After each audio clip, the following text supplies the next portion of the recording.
മഹാനായ ഇബ്നു ഉമർ റളിയല്ലാഹു തആല അൻഹുവിന്റെ അരികിലേക്ക് ഒരു മനുഷ്യൻ യമനിൽ നിന്ന് ഉമ്മയെ ചുമലിൽ വഹിച്ചുകൊണ്ട് മക്കയിലേക്ക് ഉംറ നിർവഹിക്കാൻ കടന്നു വരുന്ന ഒരു രംഗം ചരിത്രത്തിൽ കാണാം.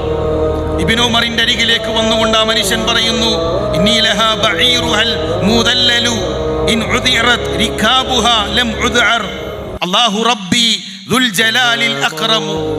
ഉമ്മയെ ചൂണ്ടിയിട്ട് പറയാണ്, ഞാൻ എൻ്റെ ഉമ്മയുടെ യാത്രാമൃഗമാണ്. ആ യാത്ര ചെയ്യുന്ന വ്യക്തി എന്നെ എന്തു ചെയ്താലും ഞാൻ മോശമായി പെരുമാറുകയില്ല. ഇബ്നു ഉമർ, എൻ്റെ ഉമ്മ എന്നെ 9 മാസക്കാലമാണ് ഗർഭം ചുമന്നത് എങ്കിൽ ആ ഉമ്മയെ വഹിച്ചതിനേക്കാളധികം ഇബ്നു ഉമർ ഞാൻ എൻ്റെ ഉമ്മയെ വഹിച്ചിട്ടുണ്ട്. ഇബ്നു ഉമർ, എൻ്റെ ഉമ്മയോടുള്ള പ്രതിഫലം ഞാൻ നൽകിയോ? ഇബ്നു ഉമർ റളിയല്ലാഹു തആല മറുപടി, ഉമ്മയുടെ ഒരു